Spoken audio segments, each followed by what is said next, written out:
kasih sahabat-sahabat sekalian. Syakirin. Asyakirin. Ujung utama. Alhamdulillah Allah rezekikan kita berada di majlis ilmu pada hari ini dengan penceramah yang kita tunggu-tunggu. Sekian lama Allah izin doktor datang ke sini. Alhamdulillah, terima kasih doktor. Tanpa membuang masa, saya pun tak sabar-sabar lagi untuk mendengar nasihat-nasihat yang sangat kita harapkan dapat melembutkan hati-hati kita. InsyaAllah. Dipersilakan doktor. InsyaAllah. Assalamualaikum warahmatullahi wabarakatuh. A'udzubillahi minasyaitonir rajim. Bismillahirrahmanirrahim. Alhamdulillahirabbil alamin. Wassalatu wassalamu ala asyrafil anbiya'i wal mursalin wa ala alihi wa sahbihi ajmain. Rabbi syrah sadri wa yassirli amri wahlul 'uqdatam min lisani yafqahu qawli. Sekali lagi kita panjatkan kehadrat ilahi, rasa syukur setinggi-tingginya atas limpah nikmat yang tidak pernah berhenti kepada kita, sama ada yang kita minta atau yang kita tidak minta. Maka dengan ungkapan alhamdulillah, agar kita mampu benar-benar merasa bahawa kita adalah hamba Allah yang kerdil, hamba Allah yang kecil, hamba Allah yang seolah-olah seperti habuk-habuk yang berterbangan di mata Allah. Maka kita ungkapkanlah sebanyak-banyaknya alhamdulillahirabbil alamin, supaya hilang rasa sombong, hilang rasa ego, hilang rasa kita berkuasa dan sebagainya. Sebab itu alhamdulillahirabbil alamin merupakan satu pesanan paling penting. Maha suci Allah. Okey, waktu kita kata segala puji hanya untuk Allah, pengurus sekalian alam. Kalau segala puji untuk Allah, kita perlu pujian tak? Kita cari pujian tak? Ini kekuatan-kekuatan yang nak diangkat. Kalau kita masih lagi mencari pujian, mencari sanjungan, mencari diangkat-angkat manusia, makna kita tak faham pun Al-Fatihah yang kita baca dalam solat kita. Sebab itu sekali lagi kita angkat alhamdulillah. Okay? Segala puji hanya untuk Allah. Jadi kalau orang tak puji kita, orang tak terima kasih pada kita, orang tak kisah pada kita, bermakna itu bukan satu kesulitan, itu satu kebiasaan. Tapi kerana kita tak jelas, kita tak faham makna alhamdulillahirabbil alamin, kita masih lagi mencari-cari terima kasih orang lain. Kita masih lagi menunggu terima kasih sebagai satu daripada perasaan-perasaan bahagia. Nak terima kasih dari suami payah dapat, nak terima kasih dari kawan juga payah, daripada anak juga payah. Jadi maknanya sekali lagi minta maaf banyak. Jelas tak agaknya? Dia bergerak-bergerak, minta maaf. Maka sekali lagi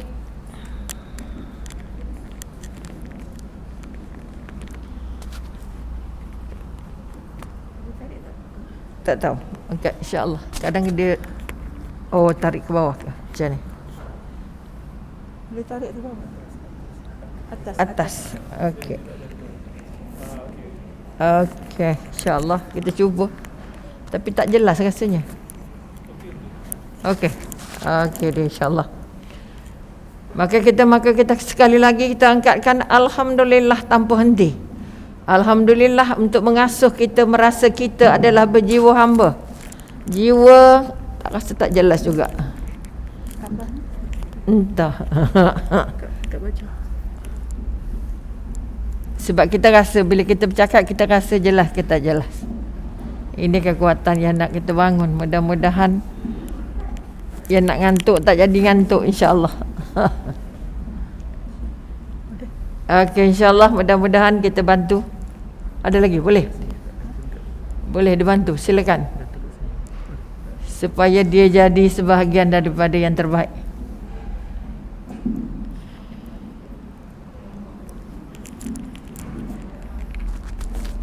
Boleh? Cuba tes. Cuba.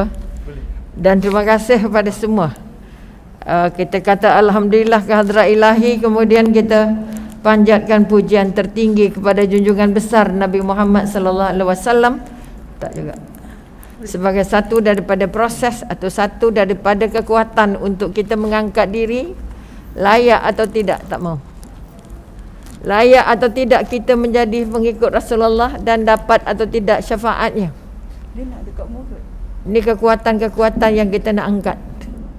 Maka sekali lagi kita ungkapkan Allahumma salli ala Sayyidina Muhammad sebagai tanda kita sedang mencari dan mencari.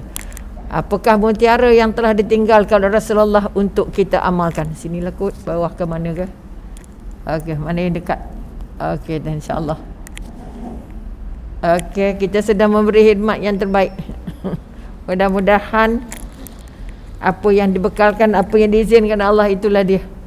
Okey, maka sekali lagi terima kasih pada saudari pengacara dan seterusnya seluruh jawatankuasa muslimah Masjid Asy-Syakirin dan segala ada sahabat kita yang menemankan kita sebagai imamnya, orang lelaki dan paling utama perempuan, hadirin hadirat yang dipilih Allah pada hari ini untuk bersama-sama kita. Mudah-mudahan persamaan ini, pertemuan ini akan menjadikan kita merasa lebih dekat. Pertama dengan Allah, kedua dengan rumah Allah, ketiga dengan sahabat dan kerabat yang dijemput Allah duduk bersama. Jaga jarak kerana ini SOP. Kalau rapat-rapat tu ejah-ejah sikit lah. Ni kekuatan. Kerana ada masjid-masjid yang sudah kena bayar sebab ada orang-orang yang menengok bahawa kita kata tak ikut SOP. Ini pun satu daripada ujian dan cabaran. Jadi sekali lagi terima kasih pada pihak Asy-Syakirin kerana memberikan ruang berharga ini untuk bersama-sama kita hari ini untuk memanfaatkan. Juga minta maaf terlewat 4 minit kata pengurusi. Setiap saat dikira. Sebab itu kita mesti harus sentiasa ingat Rakib dan Atib itu sentiasa mencatat semua yang kita ungkapkan dan mencatat semua yang kita lakukan. Jadi jangan kata 4 minit itu biasa-biasa, jangan. We try our best, kita cuma cuba. Tapi hari ni lori banyak sangat, jadi jalannya tak pernah sampai. Jadi kita tak dapat nak adjust time secara ikut apa kita kata ikut Google yang dibekalkan. Namun begitu saya juga merasa sangat tidak bahagia kerana datangnya lewat, membuat orang menunggu. 4 minit itu sebenarnya boleh dapat zikir berapa banyak. Okay, subhanallah, subhanallah, subhanallah, subhanallah, subhanallah, 4 minit boleh dapat 100. Jangan kata alah 4 minit je kot. Jangan. Okay, kita boleh mati dalam masa 4 minit. Betul? Bermakna kita boleh tempah pahala dalam masa hanya 4 minit atau 5 minit. Maka jangan kata minit-minit itu alah sekejap je, sikit je. Jangan. Kerana masa itu hadiah dari siapa? Masa itu hadiahnya dari Allah, miliknya Allah. Ada yang tak kenal lagi kah?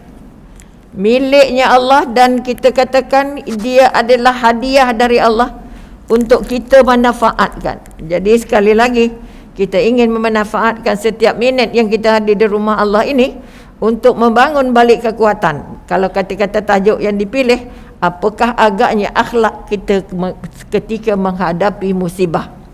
Sini kena banjir tak agaknya dulu? Mari. Kena banjir tak? Okey, ada yang kena, ada yang tak kena. Apa perasaan yang kena? Apa perasaannya? Mula-mula apa? Mula-mula bimbang, ragu-ragu, sedih. Lepas itu sakit hati, bengkak hati. Nak jumpa redha tu tak senang ke susah? Sangat-sangat susah. Redha hanya dimiliki oleh orang-orang yang sabar. Sabar itu dimiliki oleh mereka yang merasa dia sedang ditatap Allah. Kerana untuk dapat redha sahaja kita harus menyemak balik betapa kukuhnya 2 kalimah syahadah kita dalam hati. Betapa kukuhnya, betapa kuatnya syahadah kita tersimpan dalam amal. Sejauh mana kita memegang syahadah kita dalam pergaulan seharian. Sebab itu kalau kita ditanya bila kamu mula-mula bersyahadah, kita tak dapat jawab. Ada yang dapat jawab tak ke? Kecuali mu'allaf, tu dia dapat jawab. Saya bersyahadah depan imam, depan tok kadi, depan saksi. Tapi kita yang lahir sebagai keluarga Islam, tapi tidak mempelajari agama Islam, tidak mengkaji, menambah ilmu tentang Tuhan, tidak menambah ilmu tentang agama, kita lebih jahil dari mereka. Sehingga kita tak tahu bila kita bersyahadah. Sebab itu para ulama dulu, salafus salih, hari-hari membaharui syahadah. Kerana syahadah itu adalah tunjang, adalah akar tunjang terpenting untuk kita datang ke masjid, untuk kita berdirikan solat, untuk kita buat kebaikan. Okey, katalah kalau puan tadi tak apa sebab datang gak-gak. Kalau saya tanya, siapa yang boleh ditanya? Apa sebab puan datang kat hari ni puan? Nak dapat apa? Nak dengar ceramah. Betul? Bila kita kata nak dengar ceramah, kerana siapa? Untuk dapat apa? Nak jadi apa? Tak boleh berhenti kat situ je. Bila nak dengar ceramah, masuk sini, keluar sini, nak dengar je. Sebab itu dipesankan oleh ulama ataupun oleh Al-Quran pun, kamu dapat mengikut apa yang kamu niatkan. Kamu dapat mengikut apa yang kamu niatkan. Kalau niat yang tadi datang nak jumpa Dr. Rubiah, kosong, tak dapat apa balik. Kalau niat kerana saya jawatan kuasa tu pun terpaksa datang, pun juga tak dapat apa. Saya datang kerana tak ada kerja kat rumah. Ataupun saya datang saja-saja. Okey, maka tolong semak balik. Kita banyak kali berubah niat. Okey, nak buat cadangnya nak buat A tapi jadinya B. Datang masjid nak dengar ceramah, nak belajar tentang apa yang isinya, dan kalau yang penting sekali apa? Nak berubah. Saya nak berubah jadi lebih dekat dengan Allah. Sebab saya sekarang duduk di rumah Allah. Saya mohon dengan Allah dibimbing supaya kekuatan-kekuatan yang ada bertambah kuat. Untuk kita merasa bahawa bahagia jadi hamba Allah. Tapi baru kena banjir dah susah hati. Betul? Yang tenggelam, kata-kata kalau Dewan Dakwah masih terus lagi mengantar periuk-periuk, rais-rais buka ke pedalaman, sama dia di Ulu Langat, di Pahang, di Raub dan di sebagainya, di Mentakap dan sebagainya. Kerana mereka tenggelam semua, rosak semua. Apa perasaan kita dibanding dengan perasaan mereka? Kalau kita naik hanya sekaki, dua kaki, tapi mereka sampai bumbung. Okay, bila kita bumbung tenggelam dan tak tahu duduk di beberapa jam di atas bumbung nak tunggu pertolongan. Mereka cari pertolongan siapa? Pertolongan manusia. Mereka tidak menjerit atas bumbung dengan azan. Mereka tidak menjerit dalam rumah kan mohon dengan Allah, ya Allah tadahlah air yang turun ini ya Allah. Wahai bumi Allah, telanlah semua air yang ada ini supaya kami tak tenggelam di dalam air ini.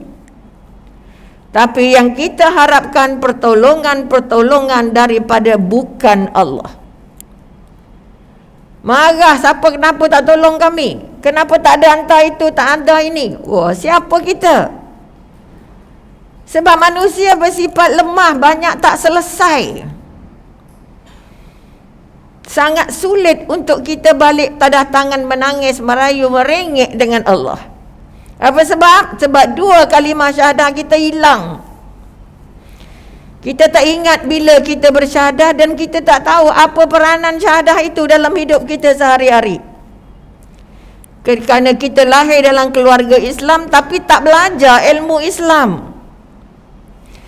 Namanya nama Islam tapi dia tak tahu apa yang ada kaitannya dengan dunia dan akhirat. Apa kaitannya dua kalimah syahadah dia dengan kehidupan dia? Sebab itu dia kata dia orang Islam tapi tak faham Al-Quran. Sebab itu orang-orang yang kita katakan scholars mengatakan kita dia orang paling beruntung. Umat paling beruntung di dunia ini ialah umat Muhammad. Kerana dia ada wahyu Allah yang asal, yang tidak dibega-bega, tidak dipinda-pinda. Asal macam mana turun pada Rasulullah, macam itulah dapat. Tapi sayangnya apa kita kata? Mereka ada buku terbaik, kitab terbaik, wahyu terbaik, tetapi mereka adalah pembaca yang paling tak guna, paling malas, paling tak tahu, paling tak faham, paling tak buat, paling tak amal apa yang ada dalam Al-Quran. Kita takut anak tak lulus UPSR, tapi kita tak takut anak tak faham Quran. Kita takut anak tak lulus SPM, hantar tuition sana tuition sini kan, tapi kita tak kisah anak kita solat ke dok. Anak kita sebelum baca buku dia baca Quran ke dok. Tak sempat baca Quran, kita nak esok. Pengalaman Umi buka kelas mengaji di rumah. Bila nak periksa je bagi tahu Kak Bi, anak saya seminggu ni tak ngaji. Kenapa? Nak periksa, nak study. Otak-otak mak yang tak nampak Allah. Kononnya kalau mengaji tu buang masa. Dia nak study dan nak periksa. Minggu ni nak periksa, tak sempat. Nak ulang kaji. Membayangkan betapa kosongnya dia dengan Al-Quran. Sedangkan kita tak mampu untuk jadi hamba Allah kalau tak faham Quran. Sebab itu kita jadi pontang-panting hidup je.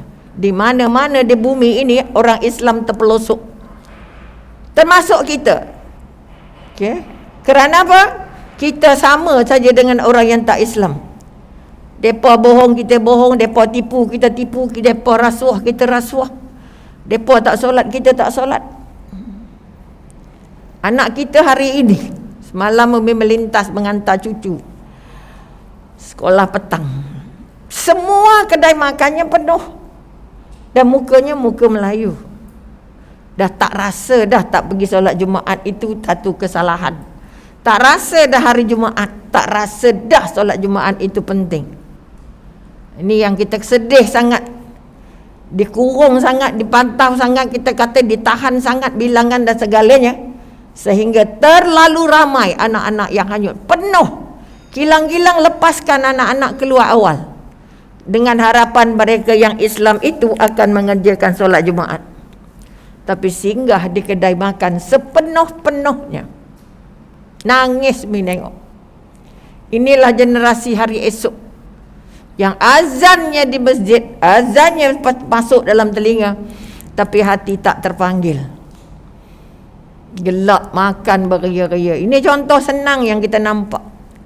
Tapi contoh dalam rumah kita, PKP. Umi ada klinik kaunseling keluarga di rumah. Walaupun PKP bergaduh juga, walaupun PKP bercerai juga, walaupun PKP curang juga, walaupun PKP maksiat juga, sehingga anak remaja dan pula sibuk nak bunuh diri. Makan Panadol sekeping tak mati juga. Kelar-kelar legan tak mati juga. Ugut nak terjun tingkap tak mati juga. Kerana masalah-masalah yang tak sepatutnya timbul di dalam rumah yang keluarganya terkumpul. Okay, duduk rumah dengan anak-anak tapi perang dunia. Kerana dua kalimah syahadah tidak jadi modal untuk hidup. Akhirnya tiada Tuhan melainkan Allah tak terpacak dalam diri. Okay, sebab itu kita kata Allah tegur kita ni. Allah bagi kita dengan tsunami apa? Allah bagi kita COVID. Sampai hari ini Allah nak latih kita pakai furdah ni. Tapi riba. Oh, tak larat bu, riba. Patutnya dari dulu dah tutup dah. Tapi hari ini kita tutup bukan kerana Allah. Kerana siapa? Kita tutup kerana COVID. SOP manusia. Kita dah lama tak buat SOP Allah. Maka Allah praktis. Tapi tak juga dekat dengan Allah. Perangai tak juga berubah walaupun 2 tahun. Sampai hari ini masih perang dunia dengan COVID. Semalam masih lagi dapat 2-3 WhatsApp daripada saya di Maib, doktor, ya Allah ramainya orang, ya Allah itu, ya Allah gini. Okey. Ini kekuatan-kekuatan yang kita nak angkat, sejauh mana kita kuat. Adakah dengan COVID kita lebih dekat dengan Allah, ataupun dengan COVID kita lagi lebih dekat dengan dapur? Makan dan makan dan makan dan makan. Perang tak dapat makanan. Saya letih dah PKP dia. Asyiklah ke dapur. Okay, anak buka mata ada apa? Anak buka apa? Nak makan apa? Anak buka apa? Tak ada cerita nak baca Quran. Satu juzuk tak habis. Tak usah satu buku, satu kitab. Satu juzuk tak habis. Walaupun dah 2 PKP 2 tahun. Apa lagi nak baca terjemahan? Bermakna Allah turunkan bencana yang namanya COVID. Tak nampak sebabnya. Tak nampak dari mana. Okay. Umi kena dulu, doktor kata tanya apa? Doktor dapat kat mana? Kalau saya boleh nampak, bahagialah. Dapat dari mana? Bukan dapat dari mana. Ini Allah nak bagi. Bila Allah bagi, kamu boleh tolak ke tak? Kamu boleh tanya tak kenapa? Pasal apa aku yang kena? Aku pakai semua ni, ikut SOP semua. Tapi apa? Sedar balik, ini pilihannya siapa? Pilihannya Allah. Aku bagi ujian pada setiap yang aku nak angkat dia, supaya dia lebih dekat dengan aku melalui ujian ini. Dia lebih baik perangainya daripada diberi ujian ini. Dia lebih insaf dan lebih sedar siapa dia sebenarnya. Tapi yang tak nampak itu adalah ujian dari Allah. Dapat dari mana, macam mana, pergi mana, buat apa, letih nak jawab. Saya kata ini dari Allah. Kenapa dapat dipilih? Jadi orang pilihan Allah diterima, diberi ujian. Dua je, sama ada kamu akan mati atau kamu akan hidup. Itu pun atas maunya Allah, bukan sebab vaksin. Yang vaksin ramai yang mati, betul? Udah marah pula vaksin dia, dah 30% pula mati selepas vaksin. Dah dia terlupa mati tu aturan siapa? Pilihannya Allah, aturannya Allah. Maka oleh apa, kenapa keluar pernyataan begitu? Kerana pada mereka 2 kalimah syahadahnya kosong. Kalau kita kata redha, tadi kita kata kena banjir, redha ke tak redha? Kita bukan boleh tolak airnya, betul? Kita kena terima. Terimanya dengan bahagia atau terimanya dengan sengsara, terimanya dengan sakit hati atau terimanya dengan lapang dada. Umi rumahnya apa kita kata longkangnya penuh semua dah. Tapi syukurnya belum naik lagi ke lapis yang kedua. Yang lapis namanya lantai. Tapi keliling semua dah naik. Semua orang yang dah pergi masjid pindah dah. Jadi rumah Umi jadi pulau. Rumah tengah-tengah keliling air semua. Dah lah pula tak boleh keluar ke mana. Walaupun tak banjir. Kenapa? Dah lah pula tak ada elektrik. Bayang macam mana. Baru banyak tu dah keluar kesah. Jadi yang kena banjir dengan tak kena banjir, apa perasaannya? Sama ke tak sama? Siapa tak kena angkat tangan? Okey, apa perasaan puan tak kena banjir? Jawablah. Apa rasa tak kena banjir? Kemarin di sebuah masjid kata sini kawasan ni kena banjir dah. Tak. Oh, menjawab. Kami tak kena dah, tak. Sombongnya. Boleh nampak cara menjawab tu saja Tuhannya tak ada. Patutnya syukur, alhamdulillah kami diberi perlindungan oleh Allah. Sekali ini tak kena, tapi kali akan datang belum tahu. Jangan kata kali ini tak kena, esok pun tak kena. Dah, Allah Maha Adil. Hari ini orang lain kena, esok kamu kena. Jangan sombong sangat. Kita tak kena. Padan muka. Letih weh. Bila kita kata padan muka pada yang kena, bila kamu kena besok, nak siapa kata apa? Yang kena, yang tak kena, semua Allah tegur. Yang kena, kamu nak dekat dengan aku balik ke tak? Kamu nak minta dengan aku ke tak? Kamu merengek dengan aku ke tak? Kamu nak berserah balik ke aku ke tak? Yang tak kena, Allah akan tanya, kamu buat apa pada orang-orang yang kena? Kamu bantu apa? Kamu doa apa? Kamu minta kamu tolong apa? Tolong cuci rumah ke tak? Tolong cari barang ke tak? Tolong kumpul apa pakaian-pakaian lama ke tak? Ada yang kumpul pakaian lama yang dah jadi kain lap lantai pun dia masuk juga. Punya sedih kita. Umi bila kumpul kata kita tengok kain buruk dah reput dah lunyai dah. Baju tu dah lusuh selusuh-lusuhnya. Itu pun dia masukkan juga. Seolah-olah ini macam tong sampah. Padahal kita buka balik semua benda tu, kita susun balik, lipat elok-elok. Nak bagi pada orang yang sedang susah. Sanggup ke bagi macam kain buruk? Mi kata otak punya tak cantik. Bagi kerana nak buang yang lama, nak kosong ke almari, nak apa lagi? Tak nak ngemah lagi. Yang tak berbutang, yang tak berzip, yang koyak, yang aduh. Sampai terpaksa pula ingatkan, tolonglah bagi pakaian yang masih boleh pakai. Jangan yang boleh lap lantai tu nak bagi. Sebab kita sortingnya itu bukan mudah. Baru selori je nak susun balik, nak cari ni lelaki ni, perempuan ni, kanak-kanak ni, orang tua ni, orang muda. Allahu Akbar. Sebab yang membagi tak pernah berfikir aku ni agaknya bagi ikhlas ke tak.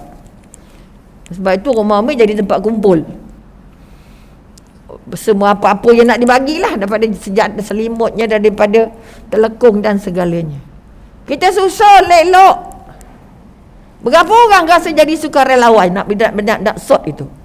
Bukan mudah sortingnya. Nak mengasing-mengasing, dia tak main humbannya macam masuk dalam tambah. Ini yang kita katakan, kamu ni bukan buat kerana Allah. Kamu buat kerana kamu nak menyahu, takut malu orang lain buat, kamu tak buat. Ni dari perbuatan kita dapat tahu imannya hak mana. Dari cakap kita tahu imannya di mana. Daripada apa yang kita keluarkan, dari apa yang kita bagi. Okey? Itu menggambarkan kita. Sebab itu akhlak, sekali lagi, akhlak itu pakaian. Akhlak itu peribadi. Akhlak itu menggambarkan iman.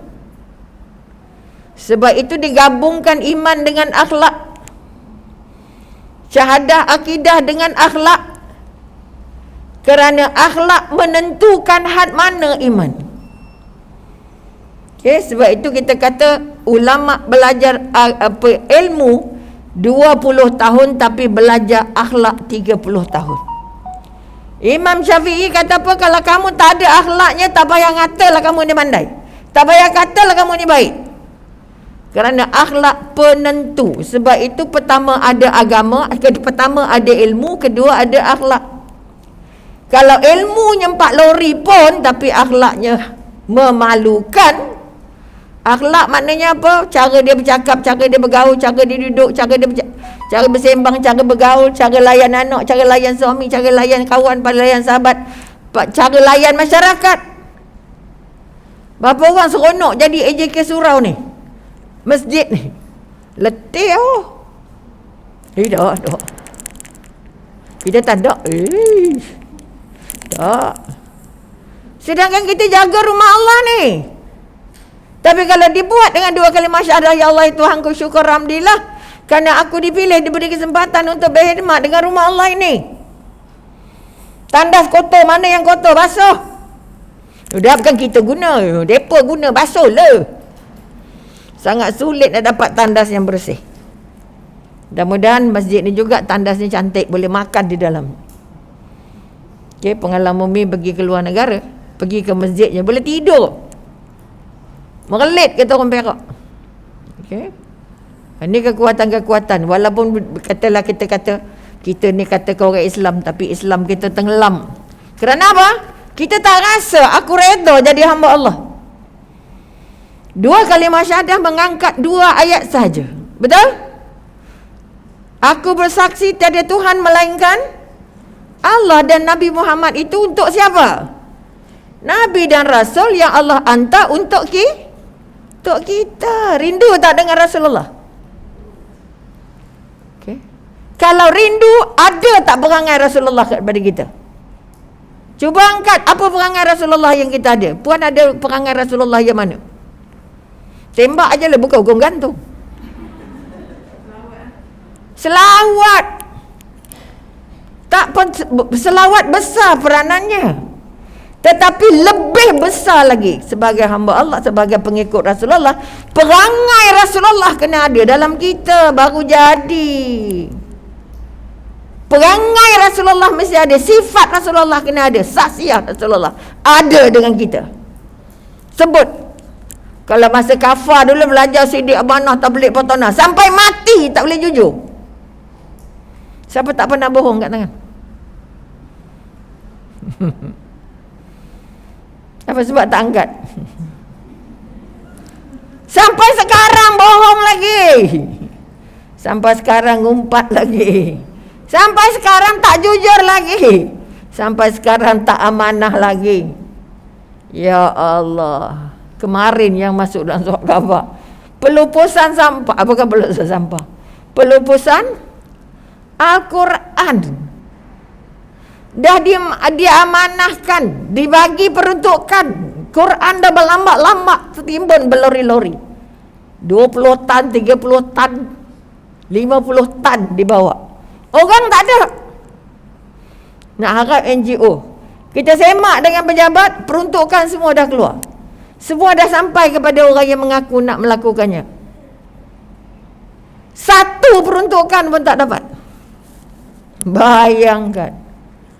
Baru kita masuk surat khabar, baru kita viral, baru dah kelang kabut semua. Al-Quran tu contoh. Duitnya dapat pada orang, kita kata pada orang-orang yang ngaku Islam lah. Takkanlah orang nak bagi kepada orang yang tak begitu tak?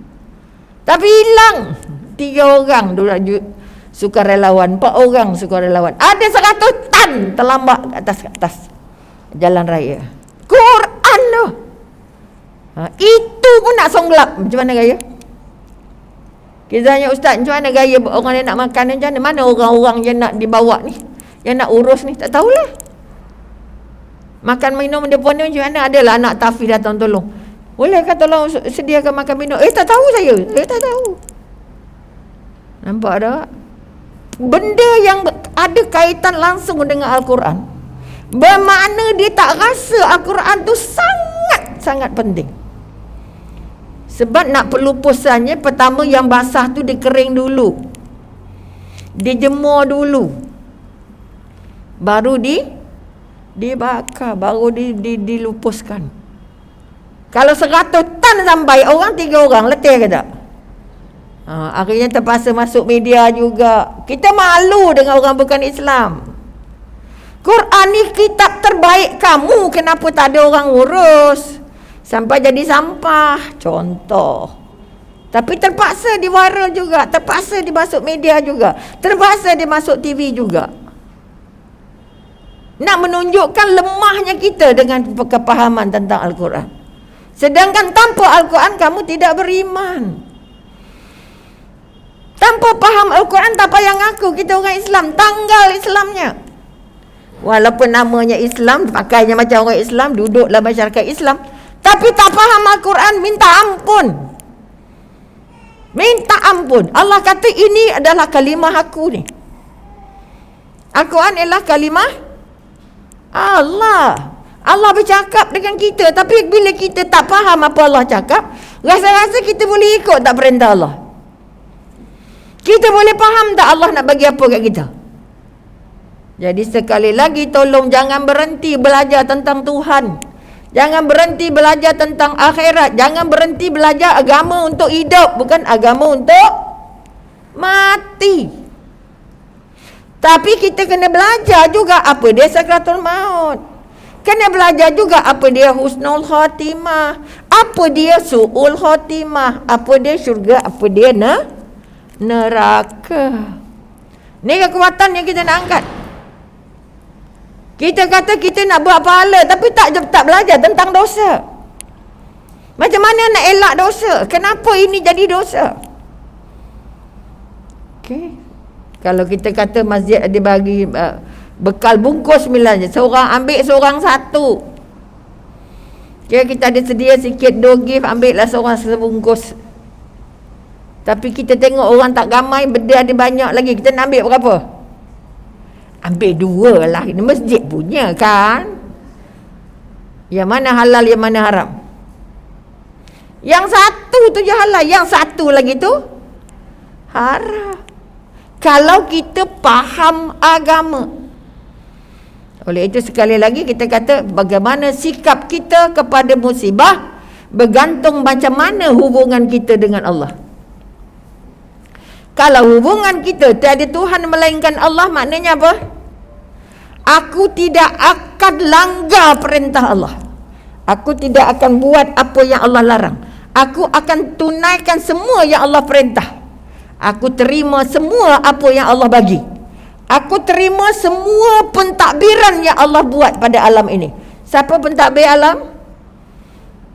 Tidak lain adalah Allah. Pentadbir langit dan bumi. Sesungguhnya langit dan bumi ini adalah di bawah kuasanya Allah. Maka kekuatan ya Allah yang menjawab.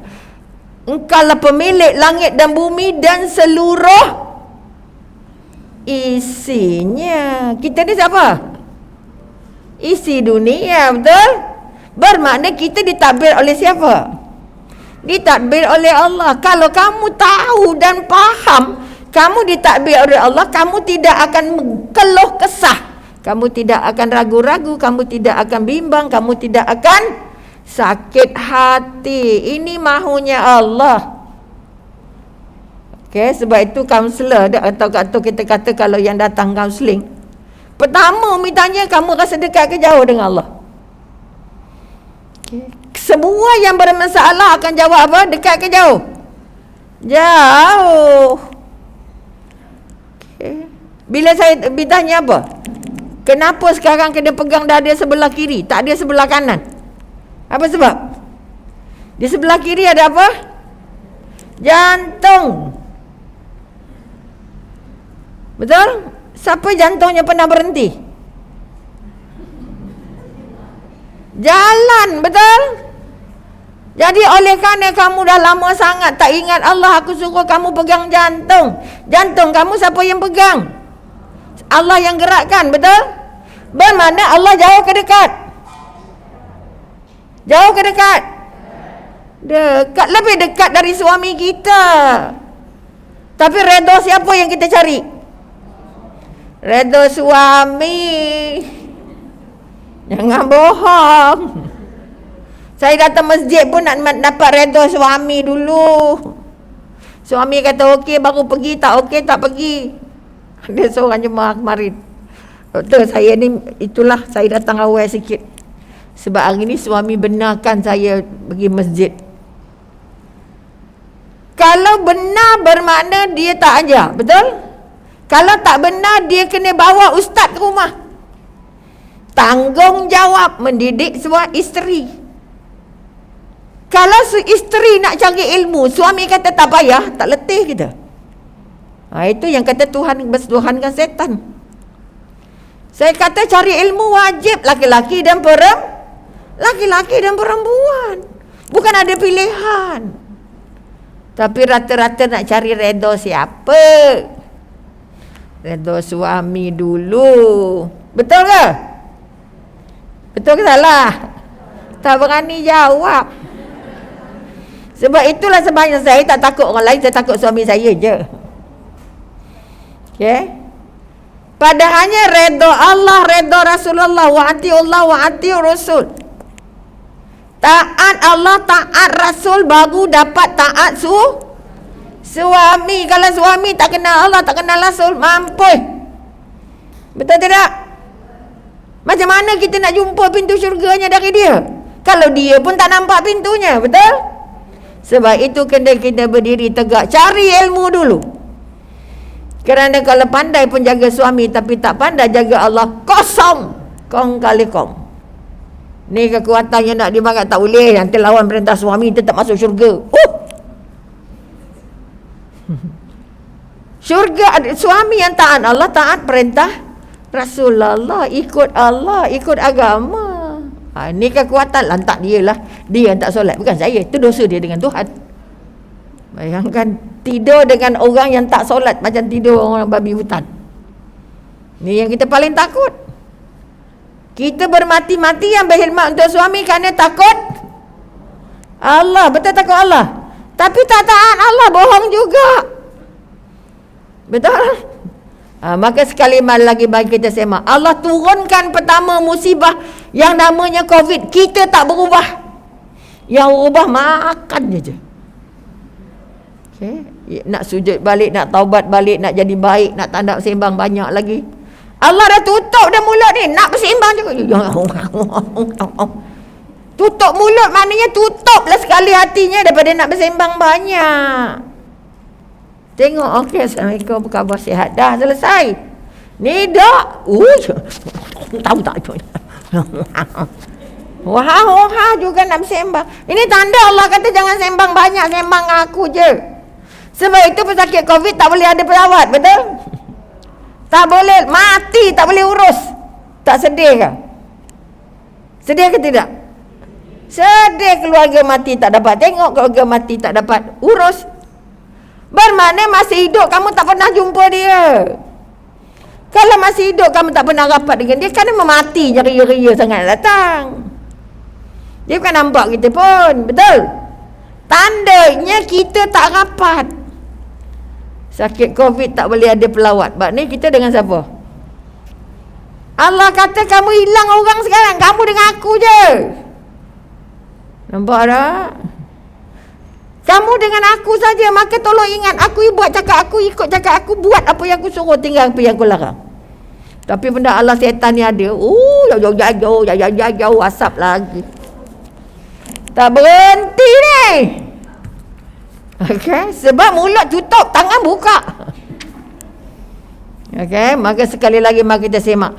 Allah turunkan bala ataupun kita kata nak kata musibah ataupun Allah nak kata ujian. Bala tu pada orang bukan Islam. Maknanya pada orang Islam ni kita anggap ini sebagai musibah. Kita anggap sebagai ujian. Apa beza ujian dengan musibah? Okey. Kalau kita melihatnya sebagai ujian, bermakna kita positif dengan Allah. Okay. Tapi kalau kita anggap ini musibah, bermakna kita tak positif. Kita melihatnya dalam bentuk negatif. Bila bentuk negatif macam mana? Buruk. Kalau bentuknya positif, maknanya kita menganggap ini Allah nak bagi tahu aku. Allah nak tunjuk kuasa dia. Allah nak bagi tahu macam mana rasanya umat Nabi Nuh tenggelam. Allah nak bagi rasa macam mana rasanya kalau air yang hari-hari tak bahaya, tiba-tiba hang kau telan semua. Okay. Ini kekuatan-kekuatan yang kita nak angkat. Allah bagi musibah, Allah bagi ujian. Pada orang beriman dia ujian. Bila ujian nak buat apa? Terima ujian Allah, sebab kita ni di bawah pentadbirannya Allah. Orang yang redha Allah sebagai Tuhannya, pertama dia terima pentadbiran Allah. Kamu sakit, kamu sihat, kamu sedih, kamu gembira, kamu hidup, kamu mati, itu siapa punya kisah? Kisahnya Allah. Tak sangka dia boleh bercakap lagi, tiba-tiba mati. Orang COVID yang paling banyak 3 juta lebih meninggal. Okay. Itu mahunya siapa? Sebab COVID kan sebab Allah nak ambil. Kalau orang menerimanya sebagai ujian, maka ini tanda Allah memang bagi, itulah nyawanya. Hak tu je. Betul? Terimalah, ya syukur, alhamdulillah, mudah-mudahan dia masuk syurga. Sebab matinya muda, dosa tak banyak. Kita ni yang hidup ni bergantang-gantang lagi nak buat dosa. Sebabnya belum dimatikan. Maka melihat kematian itu sebagai hadiah dari Allah. Kita pula melihatnya apa? Satu musibah, kesedihan, sedih tahu, sakit hati tahu, Allah geram tahu. Oh lama. Boleh nampak? Itu kita katakan akhlak bagaimana melihat musibah. Musibah yang tak nampak, kita tak ada perubahan. Allah kata apa? Aku bagi kamu musibah yang nampak, daripada yang tak nampak pergi yang nampak. Banjir nampak tak? Nampak tak naik-naiknya? Naik. 2 hari je hujannya. Kelantan hari-hari hujan, tapi tak ada orang tenggelam semua. Okay, kita tidak bersedia untuk Diuji Allah dengan banjir. Umi duduk dekat di Shah Alam. Sepanjang hidup tak pernah Seksyen 19 tu banjir. Keliling banjir semua tenggelam. Ini kekuatan yang kita nak angkat.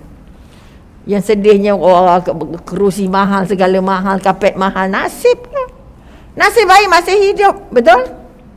Maka sekali lagi, orang yang beriman melihat musibah sebagai satu hadiah. Allah panggil aku ni. Yang mabuk sayang kereta, tenggelam semua keretanya. Allah kata, tayang aku dulu. Jangan gosok kereta dulu. Jangan cuci kereta dulu. Cuci dulu hati aku ni dengan kamu. Orang yang bangga rumah hebat-hebat. Ulu Langat tu rumahnya macam istana semua yang tenggelam. Tanah di bawah lodoh. Berkata dah masuk air. Tanah rumah gederup turun. Allah kata apa? Kamu bangga sangat dengan rumah atas bukit kamu. Kamu bangga sangat dengan rumah cantik kamu. Aku ambil semua, tenggelam semua. Semua jadi lumpur. Lumpurnya dah macam ni dah. Kau NGO ni kerja yang kita kata dapat tengok secara peribadi. Okay. Kalaulah ujian yang nampak ini kita tak dapat terima, bermakna kita sangat jauh dari Allah. Maka yang kita nak akhlak, yang kita nak bina ialah semua ini mahunya Allah. Selagi kita hidup, jalanilah ikut apa cara yang Allah mau. Kalau selalu tak solat, kata sekarang solat, selalu sembang yang lagu-lagu, sekarang tak sembang dah. Sekarang simpan Al-Quran dalam ni yang main. Wah, tapi cedok kok. Saya ada aplikasi Quran ni yang main. Wah, iyalah tu. Baru bismillah dah reng, alamak WhatsApp masuk pula. Betul ke tak? Baru 2 baris je Allah dah call pula. Aku tengah ngaji ni tahu tak? Jadi tak ngajinya? Minta ampun tak jadi. Pegang mushaf tu cantik je, berkilat-kilat lagi kertas tu. Kat belakang tu Al-Qurannya cantik-cantik. Tanda apa? Belum biasa dipegang. Ini kita kata, sebab itu sekali lagi kita nak bangun balik kekuatan. Kalau kita sudah mengaku bahawa kita kata kita redha. Tadi kata redha, betul? Apa makna redha? Pertama, musibah melihat keimanan. Orang yang melihat musibah dengan iman, maka dia kata syukur. Ini Allah nak jaga aku, ini Allah nak tegur aku, ini Allah nak ajar aku, ini Allah nak ajak aku balik jumpa Allah. Ini Allah nak ajak aku balik jumpa Allah. Allah nak bagi aku dekat dengan Allah. Anaknya mati, isterinya mati, suaminya mati. Aku masih hidup bermakna Allah nak aku ni jumpa Allah. Berpandukan kepada kematian-kematian tadi. Kenapa kita masih hidup? Kita dihidupkan kerana Allah nak tunggu kita bila taubatnya. Diturun banjir tak rampak juga nak taubat. Turun tsunami, tsunami. Takut nanti tsunami lepas ni. Takut pengalaman Umi di Aceh. Tsunami di Aceh dianggap semua isi laut atas bawa ke kata daratan. Habis rumah hancur berkecai, tak habis. Naik sampai pucuk kelapa. Sampai atas bubung airnya.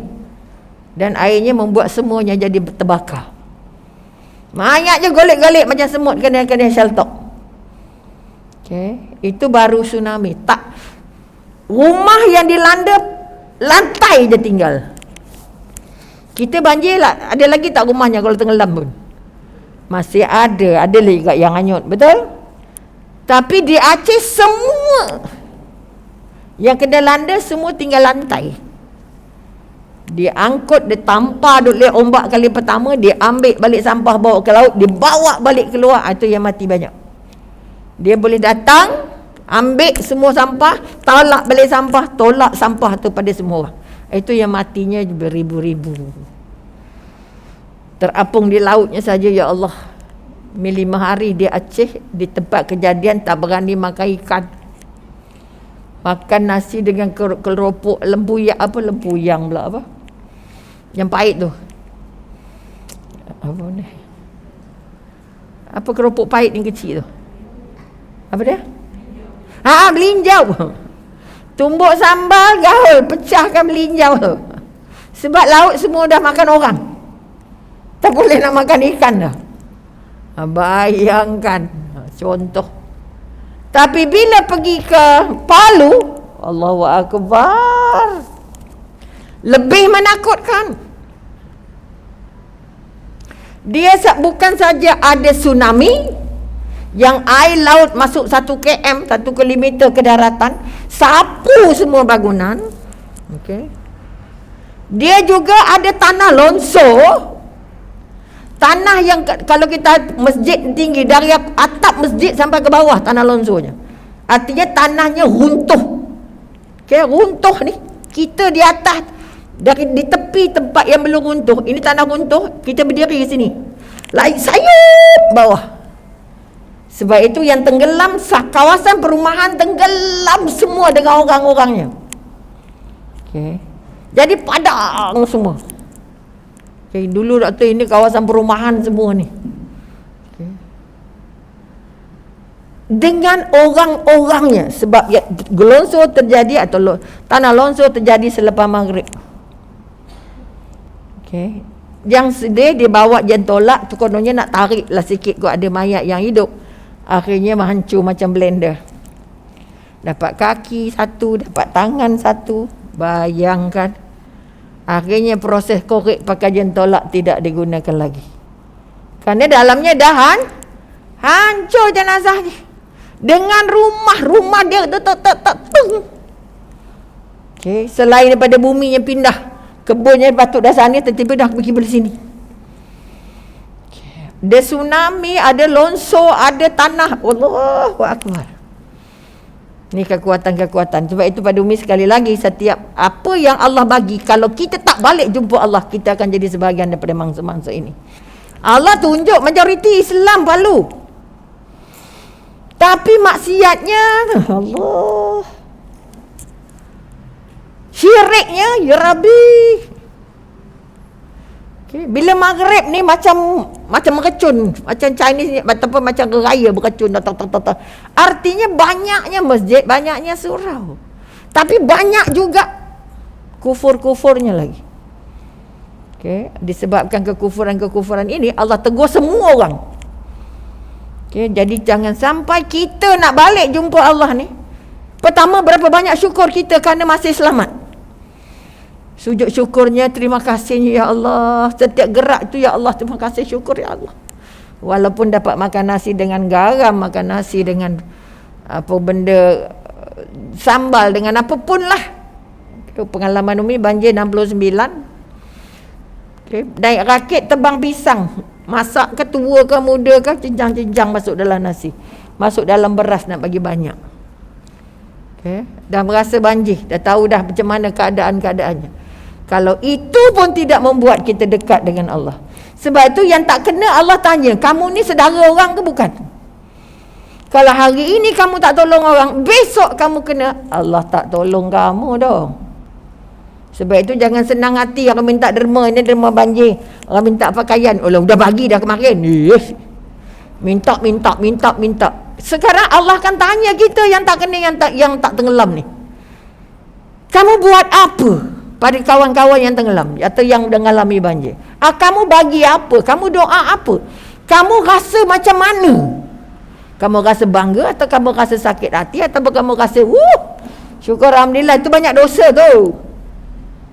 Yang kena tu semua kawasan banyak dosa. Masya Allah. Macam dia tak berdosa. Boleh nampak? Oleh itu sekali lagi bangun balik kekuatan. Pertama, sebagai seorang Islam, terima apa yang Allah bagi dengan penuh rasa sedar. Allah jemput aku untuk balik jumpa Allah. Itu akhlak pertama yang kita nak angkat. Tolong balik jaga anak kita, tolong balik solatnya, tolong jaga Qurannya. Sebab itu kita kata percaya pada qada dan qadar. Itu sebahagian daripada rukun. Rukun apa? Qada dan qadar. Rukun iman. Tidak beriman kamu kalau tidak terima takdir dari Allah. Apa yang terjadi adalah takdirnya. Bila takdir masuk dalam qada dan qadar. Kalau qada kita boleh memilih. Boleh memilih sama ada kamu nak taat atau kamu tidak taat. Tapi qadar benda yang sudah Allah tentukan. Jadi kalau kita sekarang qadarnya memilih daripada tak ingat Allah, aku nak dekat dengan Allah. Sebab itu Allah bagi ujian. Yang tak pernah pegang Quran nak kena faham Quran, yang tak pernah solat tahajud nak buat tahajud, yang tak pernah taubat nak taubat. Sebab itu kita nak jumpa namanya taubat. Siapa yang mati su'ul khatimah, satu daripadanya orang yang banyak angan-angan. Dia rasa dia lambat mati lagi. Orang yang buat maksiat sepanjang-panjangnya, dah bagi dah covid, dah bagi dah banjir, masih buat maksiat lagi. Masih maksiat dengan Allah lagi, masih maksiat dengan manusia lagi, masih sombong, masih kedekut, masih dendam. Allahu Akbar. Allah dah basuh bumi ni, tolong basuh hati aku ni ya Allah. Aku ni masih dendam ya Allah. Semalam dapat satu WhatsApp. Saya bagi tanah, saya ada tanah bagi kakak buat rumah. Tiba-tiba kakak nak tanah. Awak nak tanah tu rasa-rasa buat mati tak ke? Kamu atas tanah bergaduh pasal tanah. Apa tanah buat kat besok? Kamu akan masuk dalam tanah, Allah tanah apa? Impit kamu jadi lempeng. Sebab itu sekali lagi ingat, Allah bercakap dengan kita dengan 4 cara. Kalau tak buat juga tak tahu nak jadi apa. Okay, mati su'ul khatimah ini antara tadi kita kata panjang angan-angan. Mati su'ul khatimah artinya mati yang sangat buruk. Mati yang sangat menghinakan. Sebab itu orang yang mati su'ul khatimah ini nampak ketika dia nak mati, ketika nazaknya, ketika dimandikan dan ketika dikebumikan. Tandanya. Okay? Sebab itu kena belajar apa itu su'ul khatimah. Jangan hanya ya Allah beri aku husnul khatimah ya Allah, tapi ibadahnya entah ke mana. Okay? Sebab itu sekali lagi kita kata su'ul khatimah nampak ketika dimandikan. Orang yang mati dalam keadaan su'ul khatimah, mati yang buruk, badannya daripada kulit putih lebam-lebam akhirnya jadi hitam semasa dimandikan. Semasa nazaknya, ketika nazaknya dia bersalahkan Allah, benci dengan Allah, cakap Allah tak adil, Allah tak betul, Allah tak zalim dengan aku. Dan nak diajar talqin atau nak diajar la ilaha illallah, dia tidak akan ikut. Itu satu tanda awal. Tanda saja ikut, tak nak ikut, diajar mengucap. Kerana dari kehidupannya tidak senang dengan Allah. Okay. Kalau ada saudara keluarga kita yang nak diajar, tak nak. Dia sebut benda lain. Dia masih boleh bercakap tapi sebut benda lain. Tak nak sebut la ilaha illallah. Okay. Itu dia peringkat ketika nazaknya. Ambil ringkaskan je. Kedua, kita kata ketika dimandikan berubah warnanya. Kulit berubah jadi hitam macam arang. Walaupun hidup, masih hidupnya muka orangnya putih. Okay. Ada yang keluar bau yang sangat busuk dari kemaluannya. Sampai orang yang nak mandi itu pening. Okay. Ada yang keluar darah dari matanya. Okay. Ada yang jenazahnya, itu ketika dimandikan.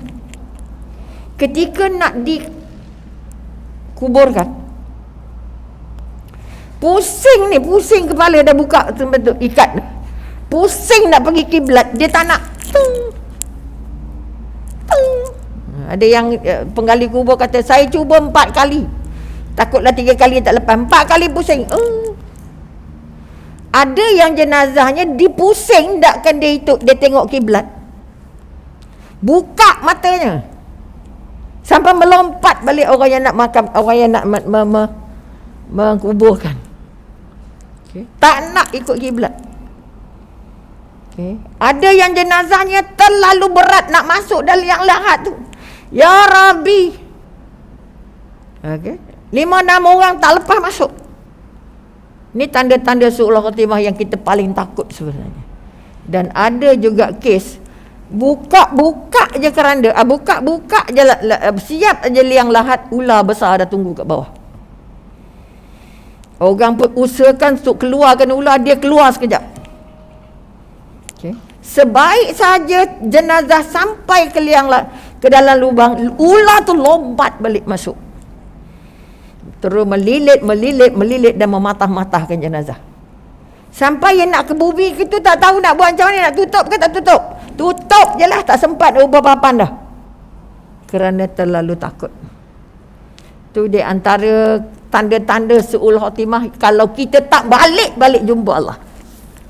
Orang yang mati su'ul khatimah ialah orang yang buat maksiat sepanjang hidupnya, tak pernah jumpa namanya taubat. Bila kita sebut maksiat, bukan berzina je, bukan main arak je. Segala yang dilarang Allah maknanya apa? Maksiat dengan Allah. Mata kita maksiat dengan Allah, tengok yang tak cantik. Telinga kita maksiat dengan Allah, dengar yang tak cantik. Otak kita maksiat bila tak fikir benda nak mati hidup ni, nyawa ni. Kaki tangan maksiat bila buat benda yang Allah tak suruh, yang kedekut dan sebagainya. Maka kekuatan bila sebut maksiat bukan, aku tak ada maksiat, aku sembang je, aku laser je. Siapa laser angkat tangan? Dia ngaku aku laser, aku memang laser. Macam mana? Laser yang dekat dengan Allah atau laser yang dekat dengan setan? Okey, maka sekali lagi kita ingat balik, Allah bercakap dengan kita tadi 4 cara.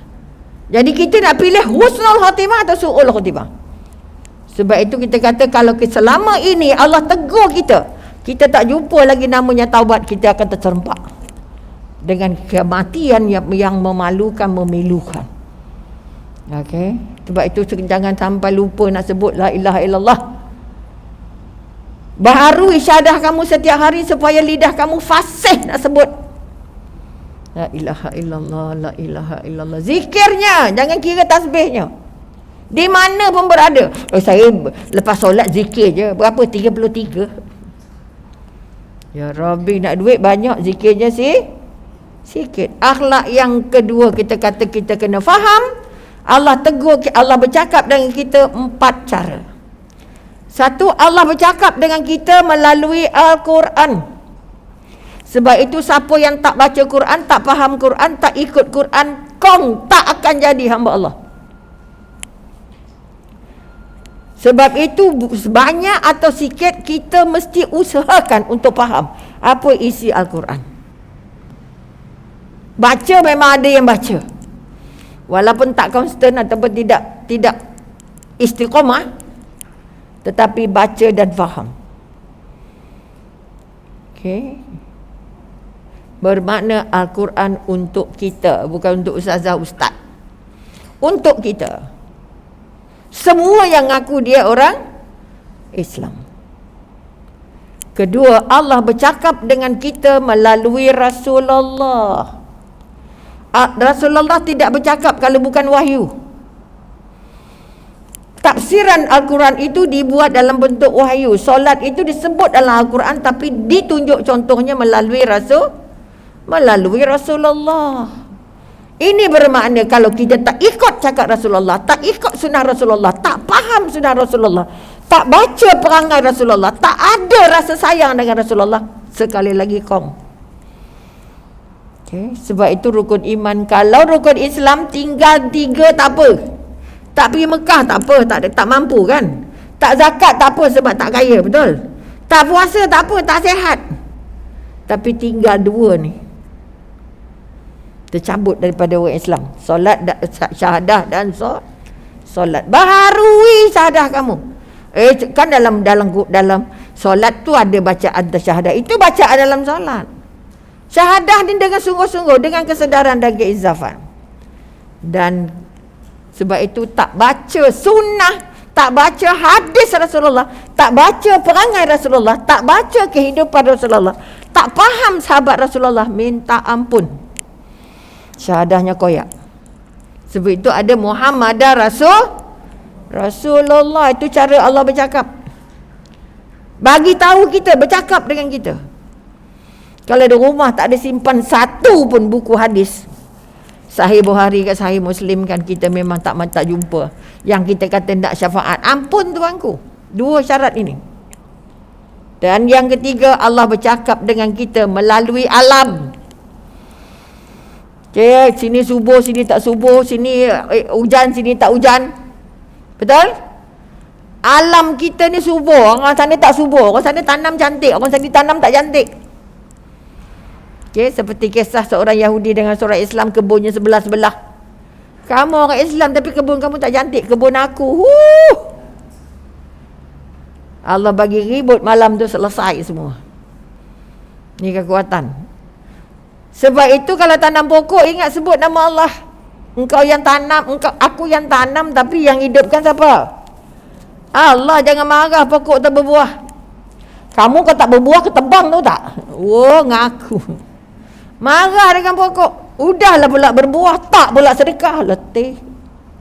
Baru keluar buah bungkus dah. Kenapa bungkus belum masak lagi? Minta agak, mangga boleh makan tak mentah? Muda boleh makan tak? Muda ketua ke mak mana bila dia boleh dimakan, kamu dah boleh sedekah. Cantiknya buah mangga, ya Allah. Belum masak lagi. Bila orang tegur tu maknanya apa? Sedekah lah. Dia tanda dia berminat. Tidak. Tu kita yang nanam, yang pada pandai petik. Wah. Ya, kamu tanam, yang hidupkan siapa? Yang bagi buah siapa? Ingat baliklah, pulang balik. Buah mangga tu untuk kita bawa balik, bukan simpan atas bumi. Boleh nampak? Itu kita kata bercakap dengan alam. Tengok langit, tengok bumi, tengok bulan, tengok bintang, tengok bukit, tengok gunung, tengok sungai. Okey, siapa malas tengok sungai? Sebab itu kita siapa bela ikan bagus. Ikan tak pernah malas. Ada tak jumpa ikan yang gini je? Ada ke tak? Itu dah nak jalan. Ikan kulu kile. Tak pernah penat dia. Sebab geraknya itu adalah ibadah. Okay. Pokok ni semua beribadah ni. Zikir yang kita ni. Sebab tu jangan buat maksiat bawah pokok. Jangan senang-senang tebang pokok. Jangan tak sayang dengan pokok. Okay. Siap ugut lagi. Mak saya dulu dia tepuk-tepuk je pokok. Ngapa mak bercakap dengan pokok? Bercakap lah nak bagi dia suruh berbuah. Ini perintah Allah, bukan perintah kita. Dengan pokok bercakap. Kamu berbuah ya, aku nak sedekah ni. Ya kari. Sebab itu bila buah itu dia sedekah, apa jadi? Buahnya tanpa henti. Okey. Kita lah pokok kelapa yang dah ada buah tapi masih muda. Kelapa muda sedap kan? Kelapa tua sedap? Kelapa muda jangan tunggu tua. Betul? Bila siapa nak kelapa muda? Nah, pergi ambil pisau. Kalau pokok mangga je buah ni galah, pergi ambil. Nak berapa tu pulang. Tak boleh, belum masak lagi. Oh Allah.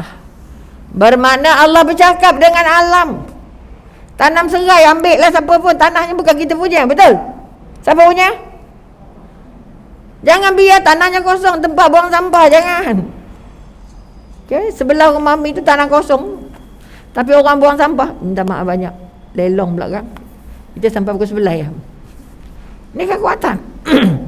Allah bercakap dengan alam. Sebab itu nak ludah pun, nak beludah ni kat tanah ni. Jangan ludah hadap kiblat. Jangan ludah depan orang, jangan ludah tempat lalu, jangan ludah. Baru nak cerita ludah je. Sebab bumi ini jadi saksi. Siapa yang tak sayang dengan bumi? Sebab itu kalau pergi Jepun, tanah sebesar meja ni, pokok tomato dia. Sebab apa tanah mahal. Tanam apa? Tak ada satu muka tanah yang tak diguna. Okey. Ada yang dalam pasu, dalam kotak, dalam macam-macam. Yang keempat, takut tak habis. Minta maaf dan mana pengurusi tak bagi warning kat saya ni. Tadi kita lewat 5 minit, sekarang dah terlebih 16 minit. Dah bayar hutang balik. Betul? Nanti esok Allah tuntut. Sebab dalam surat jemputan pukul 10. Ngapa pukul 10 kamu tak sampai? Itu kalau ingat Allah, bukan nak riak-riak, bukan nak tunjuk ala doktor tu nak act sangat lah, nak tunjuk lah tu. Tak. Nak bagi ingat. Kalau orang jemput sekian, sampailah sebelum sekian. Jangan sampai dah lepas sekian. Betul? Ini kekuatan. Kalau terlepas, tolong tambah supaya kita tak berhutang. Hutangnya bukan duit, hutangnya esok di sana. Dituntut Allah. Okey, tadi satu lagi lah, takut terlupa. Okey, ingat tadi Allah bercakap dengan kita dengan Al-Quran. Jadi kalau baca Quran, tolong cakap Allah sedang bercakap dengan aku. Ketika solat, aku tengah bercakap dengan Allah. Boleh nampak? Baru kita boleh dapat usyuk. Nak dapat usyuk, nak dapat istiqamah, nak dapat tamakninah, letih. Sebab iblis tidak akan lepaskan kita solat secara percuma. Dari atas, dari bawah, dari kiri, dari kanan, dari dalam, dari luar. Di dalam ada nafsu, di luar ada setan. Teringatlah pula, ya Allah, dah tutup ke tingkap ke belum tengok air hujan. Padahal tengah solat tu. Boleh nampak?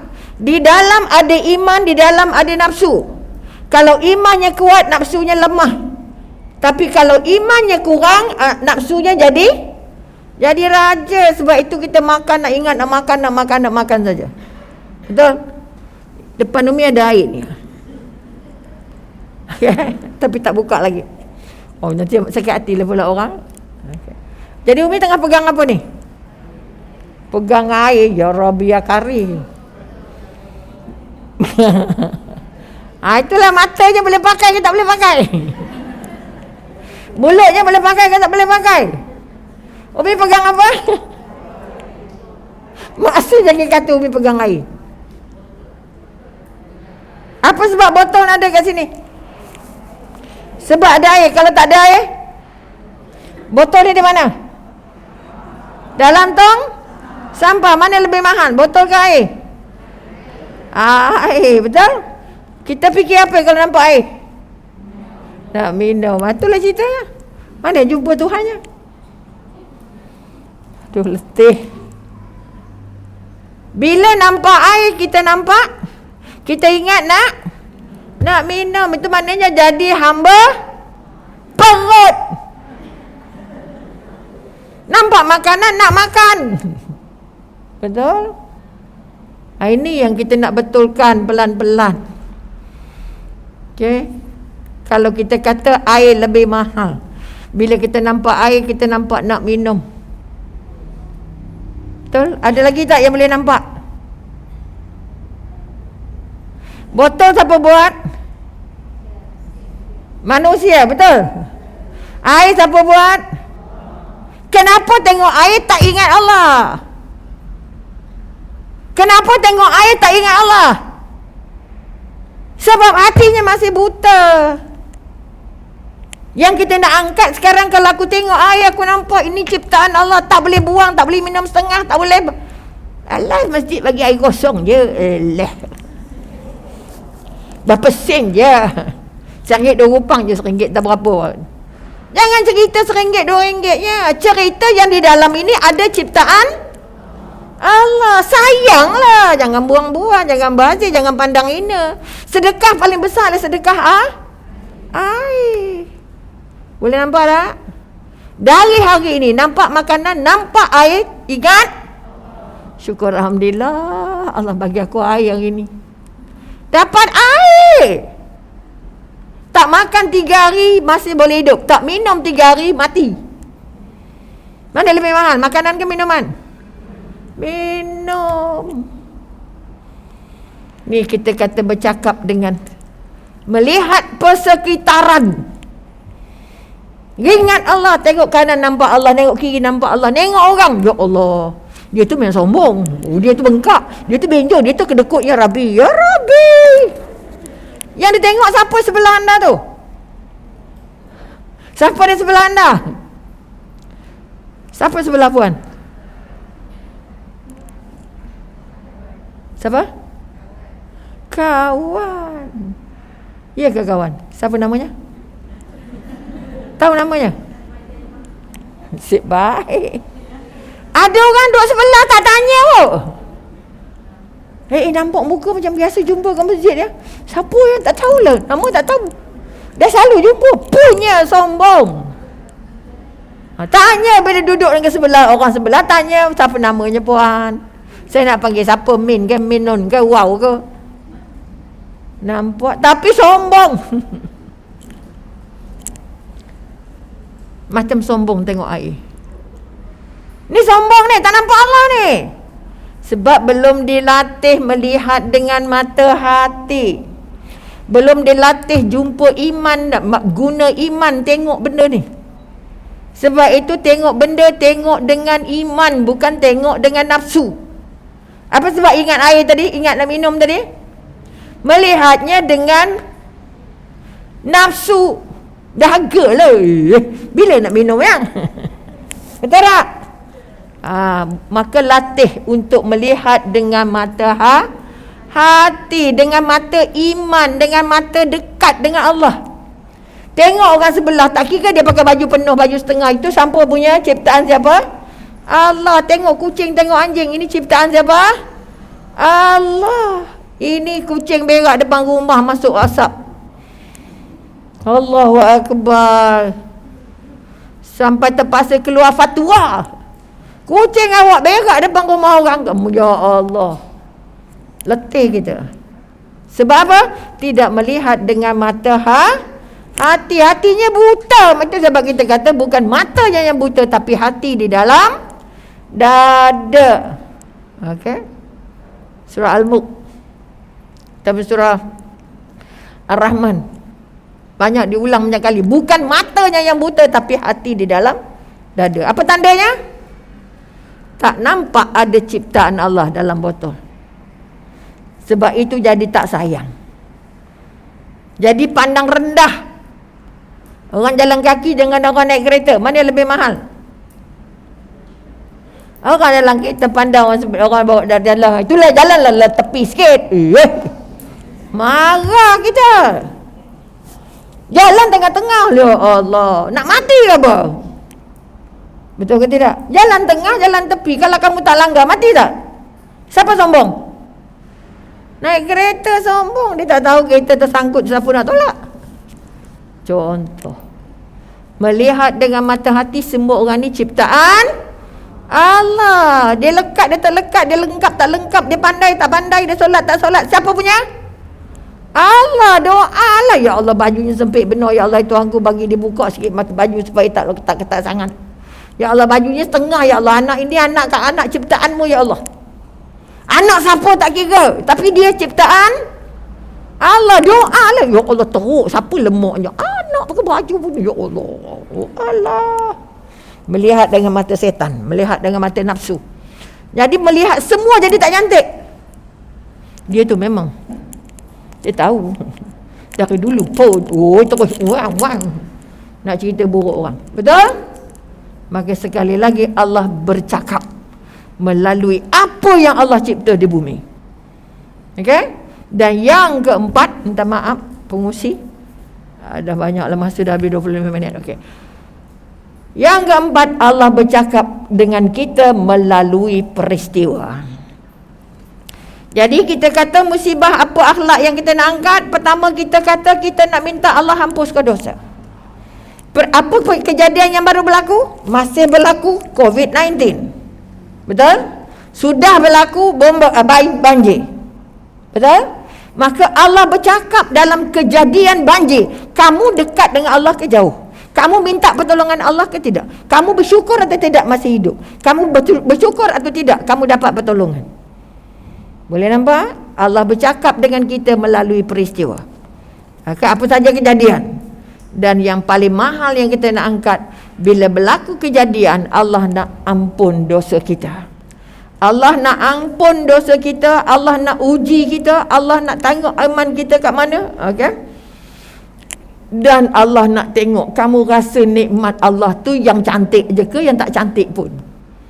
Yang cantik, yang tak cantik, yang kamu suka, kamu tak suka, tetap itu nikmatnya Allah. Itu di antara akhlak-akhlak yang besar yang kita nak angkat sebagai seorang hamba Allah, seorang yang mengaku pengikut Rasulullah, dan akhirnya merasakan bahawa kekuatan kita besar ke kecil? Kecil. Dekat ke jauh dengan Allah? Jauh. Dekat tak dengan Rasulullah? Tak kenal. Semak balik dari hari ini, ya Allah, aku berazam, aku nak jadi jujur sejujur-jujurnya. Okay? Kalau itu dapat diangkat, yang jujur saja yang jumpa namanya iman. Yang tak jujur kosong. Jangan kata bohong tu normal-normal dah. Latih diri untuk bersih daripada perasaan bohong, berdusta, sombong dan semua ini.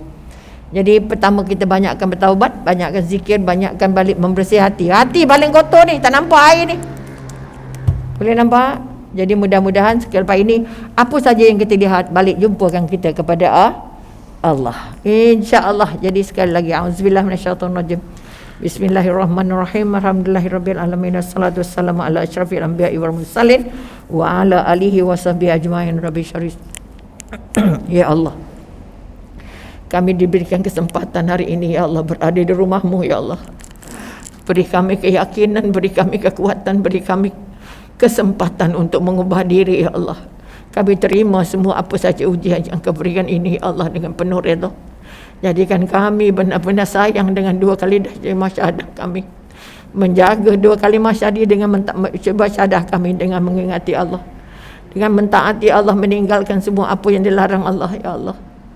Aku terima semua takdirnya ya Allah. Aku redha dengan semua ujiannya ya Allah. Mudah-mudahan ya Allah aku bertambah dekat denganmu ya Allah. Aku ingin mengkaji kisah Rasulullah. Aku ingin membaca sunnah-sunnah Rasulullah. Aku nak buat semua sunnah-sunnah yang Rasulullah buat, agar 2 kalimah kami ini diterima ya Allah. Ya Allah, jauhkan kami daripada segala sifat-sifat mazmumah ya Allah, yang buruk-buruk ya Allah. Dan sekali lagi kami mohon diterima taubat kami atas semua kesalahan kami selama ini.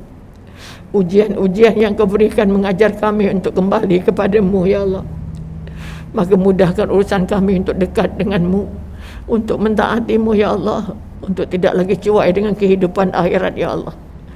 Rabbana zalamna anfusana wa illam taghfir lana wa tarhamna lanakunanna minal khasirin. Rabbana hab lana min azwajina wa dzurriyyatina qurrata a'yun waj'alna lil muttaqina imama. Rabbana atina fid dunya hasanah wa fil akhirati hasanah wa qina azabannar. Wa sallallahu ala sayidina Muhammad wa ala alihi wa sahbihi wasallam. Walhamdulillahi rabbil alamin. Taqabbalallahu minkum minna wa minkum taqabbal ya karim. Sampai di sini dulu, minta maaf pada penganjur kerana terlebih sikit waktunya. Mudah-mudahan kelebihan itu diberikan atas sebagai nikmat dan rahmat. Saya menyusun 10 jari, mohon ampun dan maaf. Andai kata ada yang tak kena di mata dan di hati. Yang cantik hadiah dari Allah, yang tak cantik atas kelemahan saya sendiri. Jangan lupa doakan sihat dan panjang umur, mudah-mudahan dapat berjumpa lagi di masa akan datang. Sekian, wabillahi taufik wal hidayah. Wassalamualaikum warahmatullahi taala wabarakatuh.